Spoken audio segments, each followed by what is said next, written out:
Bismillahirrahmanirrahim. Assalamualaikum warahmatullahi wabarakatuh. This is 105.8 Light FM Jakarta. Dan seperti biasa Light Audience, di jam 9 malam di setiap hari Kamis kita akan bersama-sama dengan CEO Agus Hidayat. Kita akan sharing di sini di berproses menuju kesejatian diri. Dan untuk itu Anda silakan bisa gunakan line telepon kami di 398-35906 atau SMS di 0818801058. Tapi sebelumnya kita akan sapa dulu CEO yang sudah menunggu di sana. Assalamualaikum, Bo. Waalaikumsalam warahmatullahi wabarakatuh. Suaranya kurang keras, Mas Michael. Segini cukup, Bo? Pagi. Sudah cukup, segini suara saya terdengar dengan jelas, Bo? Ya, lumayan. Lanjut ya, Bo ya? Ketemu lagi kita? Iya, karena yang bertugas kali ini harus saya gantikan, Bo. Baik, Siwo, kita langsung aja ke penelpon pertama. Di sini sudah mulai tidak sabar pengen ngobrol sama Siwo nih, Bo ya. Kita terima. Assalamualaikum. Waalaikumsalam. Iya, dengan siapa di mana, Mas? Dengan Mas Ril di Cipulir. Mas Ril di Cipulir. Ya. Silakan Mas Ril. Assalamualaikum, Siwo. Waalaikumsalam warahmatullahi. Bisa lebih keras. Assalamualaikum, Siwo. Waalaikumsalam. Ya. Saya mau sharingnya. Apa pengetahuan Siwo? Apa ada perintah dari Rasul atau dari wakilnya lah gitu, Siwo, untuk mentaati sahabat, Siwo? Mentaati perintahnya sahabat. Sahabat, maksudnya siapa nih? Ya, maksudnya siapa, bisa dijelaskan mungkin Mas Ril yang sahabat ini? Halo? Iya, bisa dijelaskan yang dimaksud dengan sahabat ini, Mas? Ya, sahabat Nabi kan setelah Nabi meninggalkan Oke. yang menjadi sahabat Nabi, maksudnya gitu ya? Baik. Kenapa, Siwo? Sahabat Nabi. Iya, sahabat Nabi gitu, Siwo. Ya. Ya. Oke, Mas Ya, Siwo. itu aja? Cukup? Ya. Assalamualaikum. Waalaikumsalam Waalaikumsalam warahmatullahi wabarakatuh. Jelas yang dimaksud dengan sahabat ya, Wo ya? Iya, saya pikir kan sahabatnya Mas Ril. Siapa gitu. Karena terpotong sahabat siapa harus dijelasin, Wo. Monggo sih, Wo, silakan. Saya ambil. Silakan, Wo. Kepada teman-teman semuanya, para Light Audience beserta seluruh staf dan keluarga besar Light FM, Assalamualaikum warahmatullahi wabarakatuh. Bismillahirrahmanirrahim. Walhamdulillahi rabbil alamin. Wassallallahu ala rasulil karim wa alihi tahirin. Wa la hawla wa la quwata illa billahil aliyyul azim. Kita ketemu lagi, kita sharing kembali sebagaimana biasa bersama saya, teman sharing Anda. Sekedar teman sharing, bukan narasumber, bukan rujukan. Apa yang akan saya sharingkan benar, tapi baru benar menurut pemahaman saya, menurut keterbatasan kapasitas saya. Belum benar yang sesungguhnya, belum benar yang ada jaminannya, belum benar menurut hadis, menurut ayat, apalagi menurut Quran, menurut Rasul, menurut Allah. Belum, baru benar dengan keterbatasan subjektivitas saya, masih pada wilayah kebenaran relatif, belum pada kebenaran mutlak. Untuk itu maka mohon jangan tergesa diterima dan jangan tergesa ditolak. Menerima ataupun menolak adalah bangunan yang kita bangun setiap hari, dari hari ke hari, yang akan memproses bangunan kepribadian kita. Semakin kita tertib di dalam menerima ataupun menolak sesuatu, maka proses kita dalam membangun kepribadian, membangun kehidupan, membangun masa depan, itu juga akan semakin tertib. Semakin kita sembarang menerima ataupun menolak sesuatu, maka proses kepribadian kita juga akan sembarang, proses kehidupan dan masa depan kita juga akan sembarang. Khotimah cukup, kita masuk ke Mas Ril di Cipulir. Adakah perintah untuk mentaati sahabat Nabi? Ya, saya akan bermula dari masalah tauhid. Dalam perspektif tauhid, seluruh hukum itu untuk ditaati. Ya, beda dengan figur itu untuk diyakini. Hukumnya yang keluar dari figur itu untuk ditaati. Jadi ada dua sistem, ada sistem keyakinan dan sistem hukum. Yang satu sering disebut dengan akidah, yang satu disebut dengan syariah. Ya, tauhid itu merupakan primer dari akidah. Jadi tauhid itu masuk ke sistem keyakinan. Pertanyaannya tentang perintah yang dirujukkan sumbernya kepada sahabat Nabi. Bagaimanakah menurut Siwo? Dalam perspektif tauhid, sumber hukum, sumber aturan, sumber perintah, sumber etika, sumber nilai itu adalah Tuhan, Allah yang Maha Esa. Diambil dari situ bahwa Tuhanlah satu-satunya, tiada duanya, yang merupakan sumber nilai, sumber aturan, sumber hukum. Nah, maka dalam perspektif tauhid, mengesahkan Tuhanlah satu-satunya, tidak ada duanya yang boleh ditaati. Hukum Tuhanlah yang boleh ditaati, selain itu tidak boleh. Ya, itu perspektif basic dari pandangan tauhid. Jadi apapun tidak boleh ditaati, apapun, figur siapapun, nabi, rasul, pemimpin, pemerintah, suami, istri, orang tua, dirinya sendiri tidak boleh ditaati. Itu hukum dasar dalam perspektif tauhid yang saya tahu seperti itu. Tidak boleh ada yang ditaati selain Tuhan. Nah, itu basic, primernya seperti itu. Kemudian yang kedua,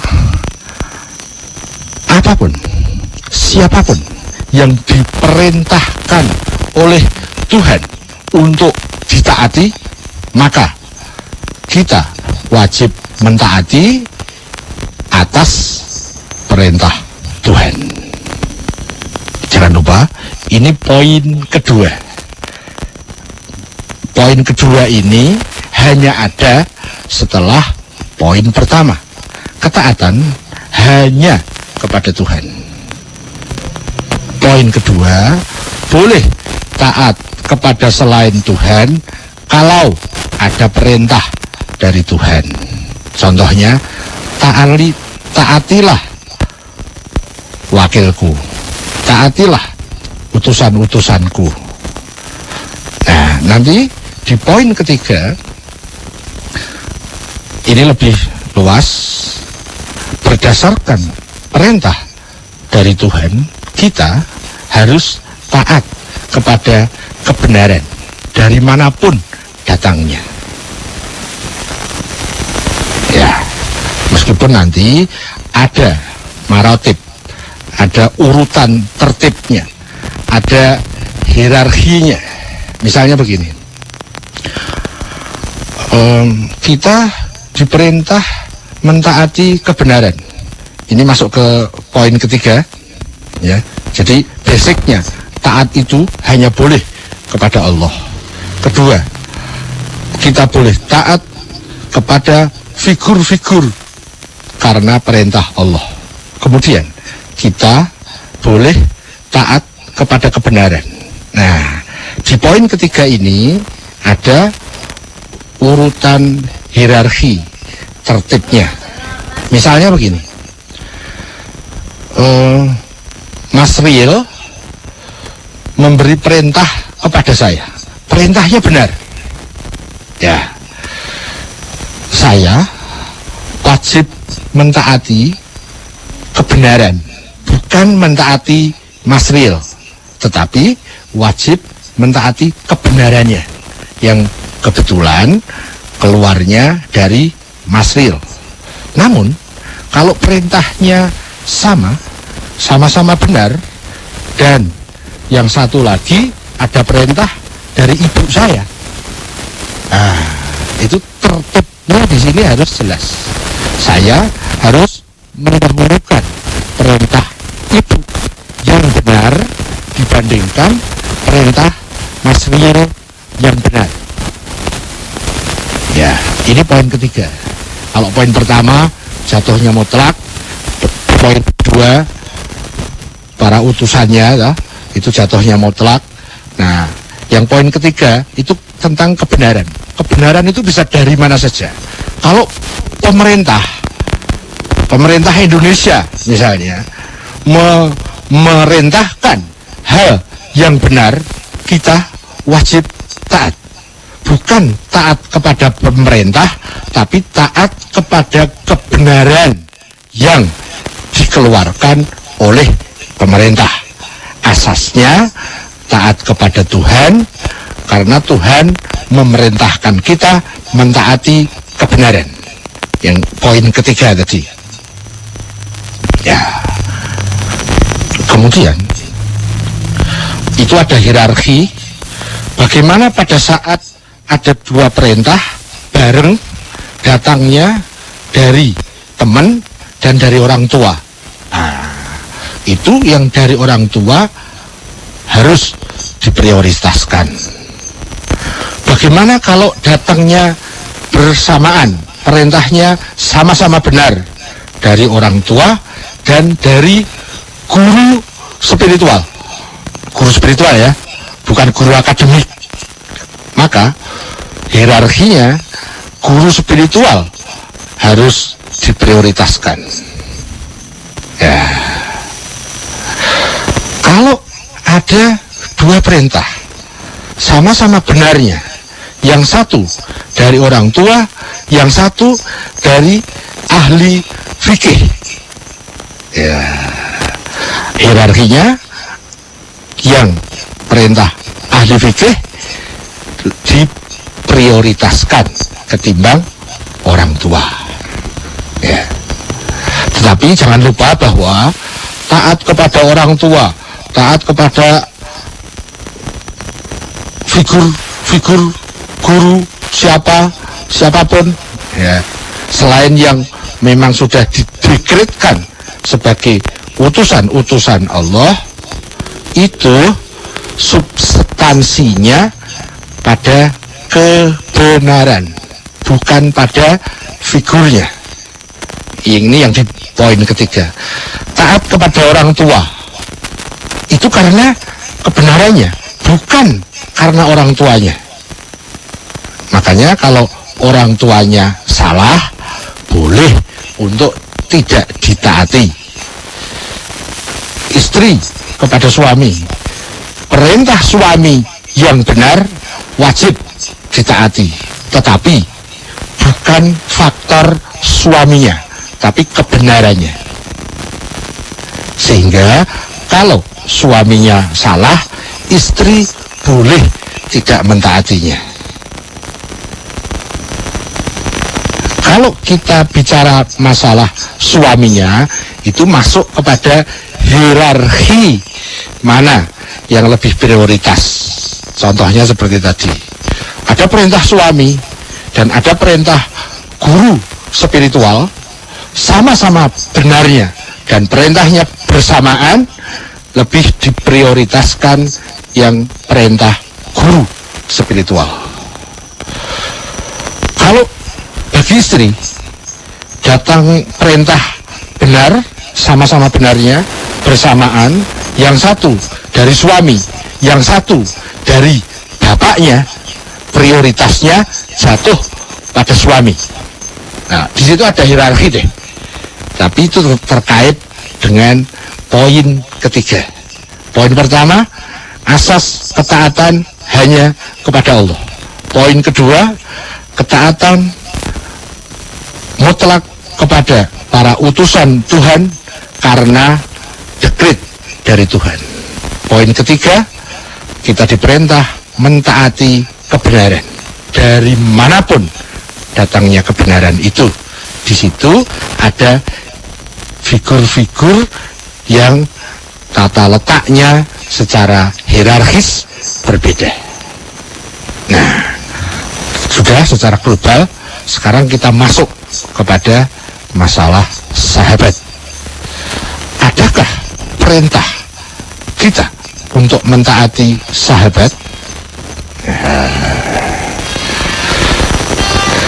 Kalaupun ada, itu masuk pada poin ketiga.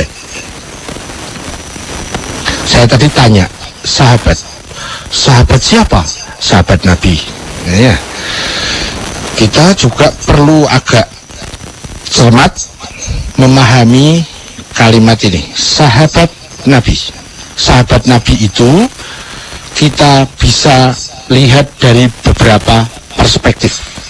Ya. Kalau dilihat dari perspektif waktu, maka di sana ada yang disebut generasi sahabat, generasi tabi'in, generasi tabi'in, dan seterusnya. Itu kata sahabat yang dilihat dari perspektif waktu. Kalau dilihat dari perspektif personal Nabi yang disebut sahabat Nabi, itu kriterianya pasti ketat. Kalau dilihat dari perspektif waktu tadi, siapapun orang pengikut Nabi Muhammad di zaman Nabi Muhammad masih hidup, siapapun dia, entah dia orang baik, entah dia orang buruk, entah Islamnya benar, entah Islamnya tidak benar, itu semua disebut kurun sahabat, generasi sahabat, yaitu pengikut Nabi yang hidup di zaman Nabi hidup.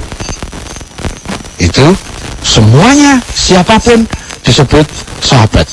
Entah orangnya taslim, entah orangnya musyrik, entah orangnya kufur, entah orangnya munafik, semua masuk kepada kurun sahabat, generasi sahabat. Ya, itu dilihat dari perspektif waktu. Kalau dilihat dari perspektif personal Nabi, bahwa Nabi punya sahabat, nah, ini lebih rinci, harus lebih detail, lebih cermat, lebih sulit. Kenapa? Ada yang sebelumnya bukan sahabat beliau, kemudian jadi sahabat beliau. Ada juga yang sebelumnya jadi sahabat beliau, tetapi kemudian menjadi mantan sahabat beliau. Jadi ini ukurannya personal. Ya. Nah, siapakah yang disebut sahabat beliau? nggak mudah menjawabnya. Kalau sahabat dalam makna kurun tadi, dalam makna waktu tadi, dalam perspektif waktu, itu jelas lebih mudah. Tapi kalau sahabat Nabi dalam perspektif personal, misalnya siapakah istri Nabi? Ya jelas kok, ABCD. Siapakah keluarga Nabi? Jelas, ABCD-nya lebih jelas. Siapakah teman Nabi? ABCD ya masih lebih jelas, tapi lebih sulit. Mana yang teman? Sahabat itu bukan sekedar teman, tapi lebih tinggi kedekatannya dengan Nabi dibandingkan dengan teman. Ya, sahabat itu lebih dekat ketimbang teman. Nah, untuk bisa memahami siapakah sahabat Nabi itu tidak mudah. Meskipun di dalam poin kedua, perintah ketaatan kita secara mutlak kepada utusan-utusan itu berlaku untuk para nabi, para rasul, para imam, tidak masuk pada sahabat. Ya, jadi sepanjang yang saya tahu, sahabat Nabi itu masuk pada poin yang ketiga. Poin yang ketiga, kita diperintah Tuhan untuk taat kepada siapapun. Nah, tetapi di situ ada bentuk hierarki personalnya. Ya, itu saya kira cukup, dan saya kembali ke Bung Michael. Siap Siwo, kita lanjut ya Wo ya. Tadi Mas Ril di Cipulir sudah masuk. Sekarang kita masih akan terima telepon berikutnya di 398 35906. Salam. Ya, halo. Wah, terputus. Sekali lagi di 398 35906. Untuk SMS jangan lupa untuk cantumkan nama, usia dan lokasi Anda di 081 880 1058. Kita masih menunggu Wo telepon yang masuk berikut ini di 398 35905 atau 938906. Oke, telepon masuk berikut ini kita akan terima. Assalamualaikum. Ya, terputus sepertinya Wo. Oke, kita masih menunggu sekali lagi di 398 35905 398 35905 dan SMS di 081 880 1058. Sambil menunggu, apa kita mau membacakan SMS dulu, Bu? Setel lagu-lagu aja. Setel lagu-lagu saja. Oh enggak, ini ada yang masuk ya. Kita terima telepon di 398 35906. Ini si Wo pengen dengerin lagu nanti Wo. Untuk lagu dosa ini nanti jam 10 kita putarkan ya Wo ya. Boleh. 398 35906. Ya, 398 35906 yang saya buka sekarang.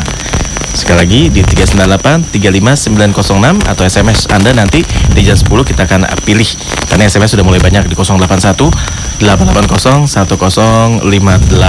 Kita akan terima telepon berikut. Ya, masih belum masuk nih, Wo. Kita tunggu aja. Baik, kita tunggu, Wo. Baik, itu tadi penjelasannya dari Mas Ril. Mudah-mudahan kalau menurut si Wo tidak puas. Oke, si Wo, kita terima telepon. Boleh. Assalamualaikum. Waalaikumsalam. Iya, dengan siapa di mana, Mas? Dengan Pak Sarah Dengan Bapak? di Semper. Dengan Sarah. Pak Sarah Iya. di Semper. Silakan, Pak. Iya. Silakan langsung dengan si Wo. Waalaikumsalam. Siwo, saya mau tanya, menurut Siwo, standar kebenaran atau orang yang benar itu seperti apa? Gitu aja Siwo. Bisa diperjelas sekali lagi, Mas? Ya, menurut yang Siwo pahami, Yuk. Baik. standar kebenaran itu seperti apa? Oke. Standar itu diganti dengan validator alat ukur. Iya. Cocok. Cocok. Iya gitu. Siap. Validatornya Mas. Cukup jelas ya, Bu ya? Cukup. Oke, Bapak terima kasih banyak. Ya, terima Assalamualaikum. Waalaikumsalam. Siwa monggo. Ini validator ini maksud standar nih, Bu ya? Ya, alat ukur. Alat ukur. Validator itu Barometer. lebih definite. Betul. Kalau yang agak lebih longgar namanya indikator. Siap.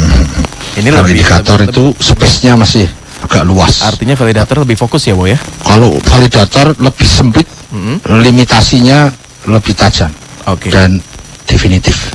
Oke, Bu. Siap. Monggo, Bu.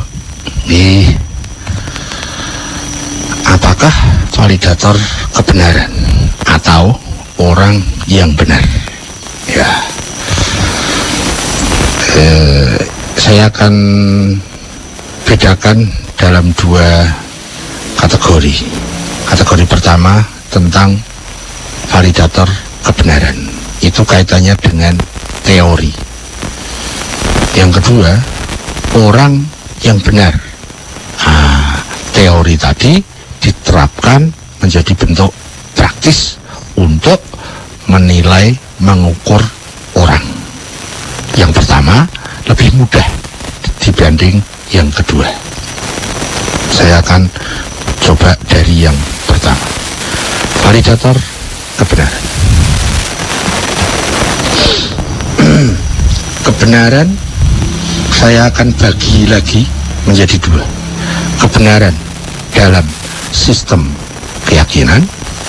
Yang kedua, kebenaran dalam sistem hukum.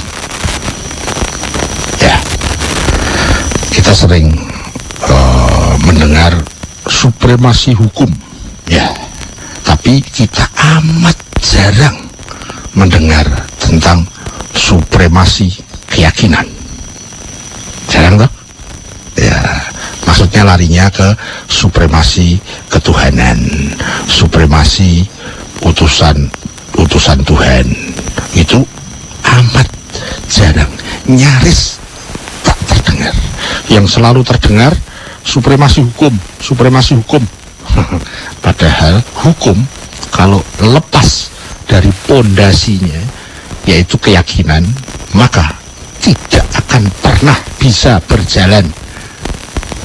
Ya, hukum itu dalam kategori pelajaran agama yang saya serap, hukum itu masuk kepada furu'uddin, cabang-cabang agama. Sementara keyakinan itu masuk kepada usuluddin, pokok agama. Nah, supremasi hukum, tapi tanpa pondasi supremasi keyakinan, ya nggak punya akar.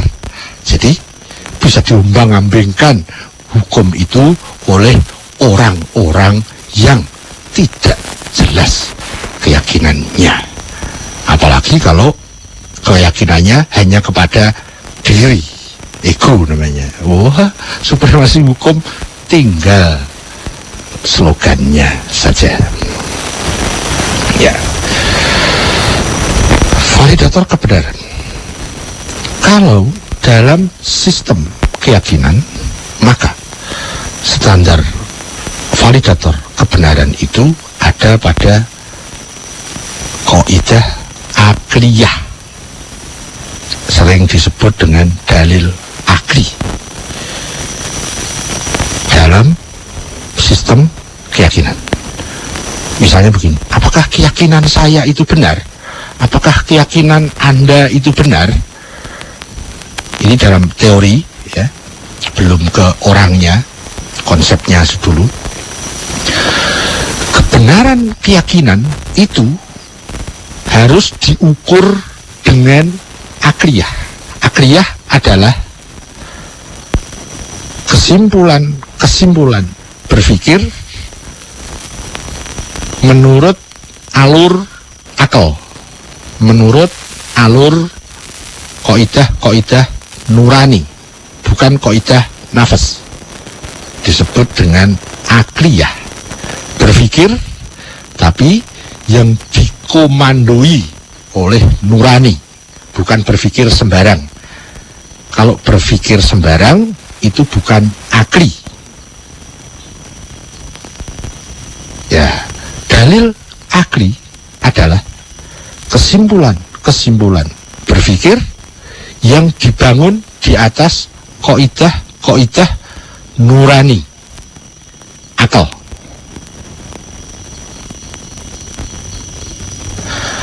Pengertian ini menjadi kacau balau pada saat pikiran difahami sama sebagai akal. Ya, sayangnya yang tersosialisasi itu akal itu sama dengan pikiran. Bahkan nanti sampai ada akal yang bersih, akal yang kotor, itu maksudnya pikiran. Sampai ada akal-akalan, nyari akal, diakali dan seterusnya. Ya, di situ terjadi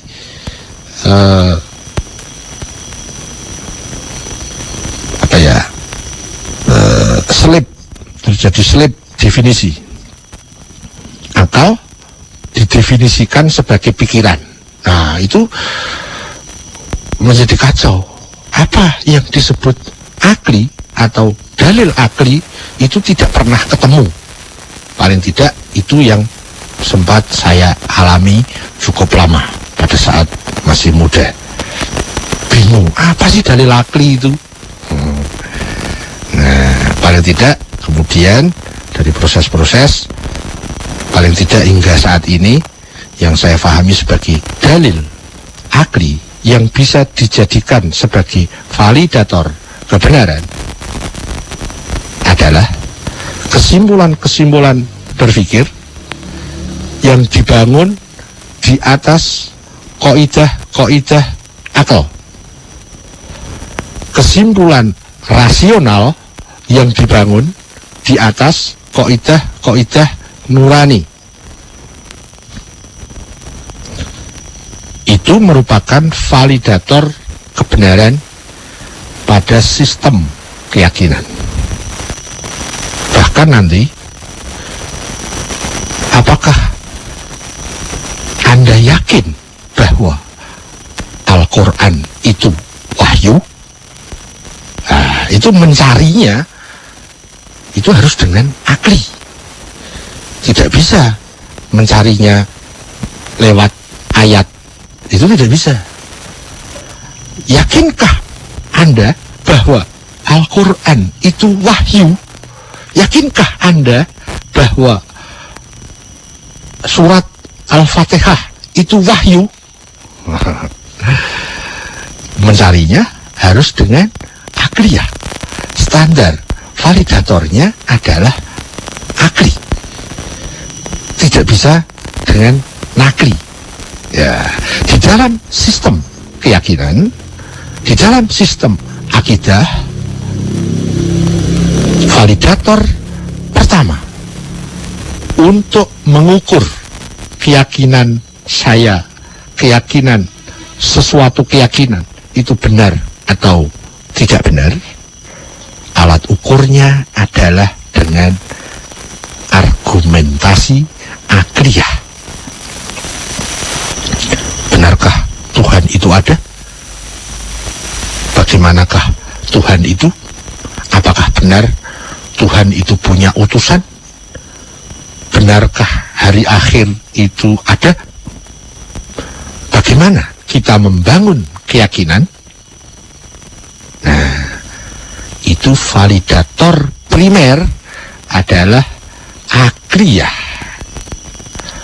Pada saat akliyah sudah menemukan satu kesimpulan bahwa ini adalah wahyu, maka wahyu menjadi penguat dari kesimpulan-kesimpulan akliyah.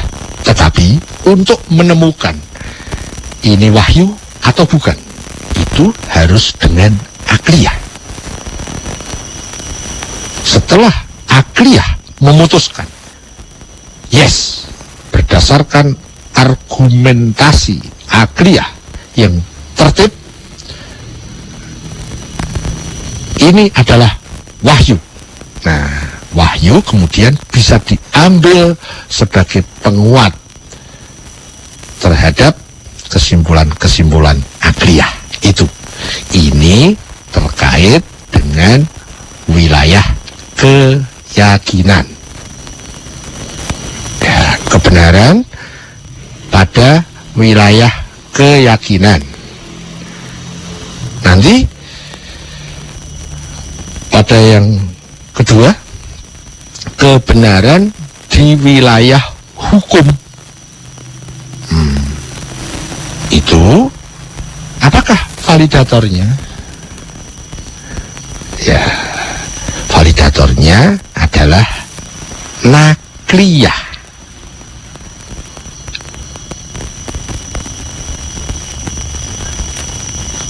Saya dulu lama bingung tentang bagaimana memposisikan antara akli dan nakli, akliyah dan nakliyah, rasional dan wahyu, rasional dan spiritual. Itu saya dulu lama bingung, tidak jelas, bulat, muter-muter, overlapping, kontradiktif, bahkan kontraproduktif. Tapi sangat sering itu kita dengar. Bahkan hampir di seluruh mazhab yang saya pelajari itu selalu ada validator akli dan nakli.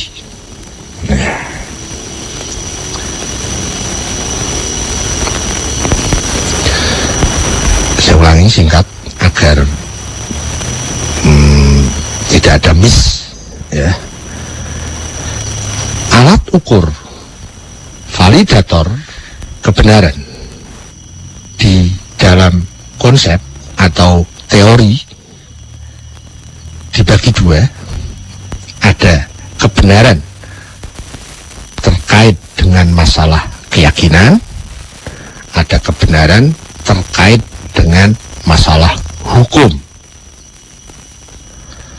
Validator kebenaran di dalam wilayah keyakinan, validatornya adalah akliyah.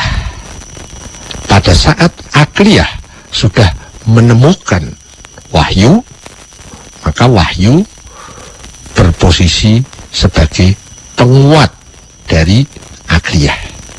Jadi urutan tertibnya, akliyah sebagai validator primer, nakliyah sebagai validator sekunder. Itu di dalam sistem keyakinan. Yang kedua, dalam sistem hukum, makanya hukum itu harus dibangun di atas keyakinan. Setelah kita yakin bahwa ini wahyu, maka seluruh tata hukum harus merujuk ke situ. Sehingga validator kebenaran dalam sistem hukum itu nakliyah sebagai validator primer, akliyah sebagai validator sekunder. Seluruh hukum harus rujuk kepada wahyu. Bagaimana cara merujukkan masalah-masalah kekinian sosial kepada wahyu? Itu butuh akliyah. Ya, bagaimana mendeduksi, bagaimana menyimpulkan masalah-masalah sosial hukumnya yang dirujukkan kepada sumber hukumnya, yaitu wahyu. Untuk bisa menginduksikan, menyimpulkan,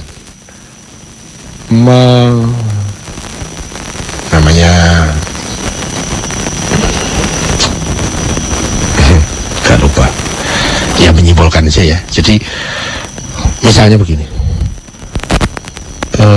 cloning itu hukumnya apa? Cloning hewan, apa hukumnya? Nah, bagaimana dengan cloning manusia? Bayi tabung misalnya, bagaimana hukumnya bayi tabung? Nah, hal-hal permasalahan sosial yang butuh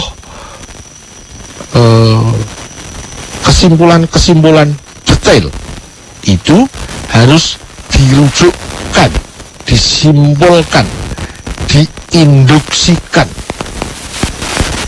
dari sumber hukumnya, yaitu wahyu. Yang bisa menyimpulkan itu hanya orang-orang yang menggunakan akliyah, berpikir akli, bukan berpikir sembarang. Ya, itu sering disebut dengan istimbat, menyimpulkan hukum dari sumbernya. Istimbat harus memenuhi syarat akli. Maka validator kebenaran dalam wilayah hukum, nakliyah, wahyu, spiritual ada pada validator primer, akliyah, rasional yang nurani itu menjadi validator sekunder. Ya, mudah-mudahan petanya bisa kita lihat, kita bisa punya peta yang jelas di situ tentang validator kebenaran. Ya, pada saat saya belum mampu membagi wilayah kebenaran ini, saya juga bingung. Tetapi setelah berproses, kemudian sampai kepada pemahaman itu, ada kebenaran akidah, ada kebenaran syariah. Itu pemposisian validator akli dan nakli ternyata berbeda. Yang dulu saya bingung. Di dalam akidah, akli didulukan, nakli penguat. Di dalam syariah, nakli didulukan, akli jadi penguat. Ya, itulah yang saya pahami sebagai validator kebenaran. Ya, yang tersosialisasi di masyarakat sepanjang penglihatan saya ini kabur. Bahkan proses hidup saya mungkin bisa jadi bukti, paling tidak untuk saya sendiri. Bahkan elit tertentu, jadi kelas elit pun kabur pada saat saya bertanya, apakah akli itu kabur?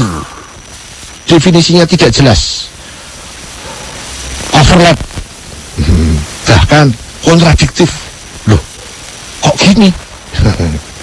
Ya, apalagi kelas awam, apalagi masyarakat awam, kelas elit saja yang saya temui dalam proses pergulatan hidup saya itu kabur. Apa definisi akli? Padahal akli adalah validator kebenaran.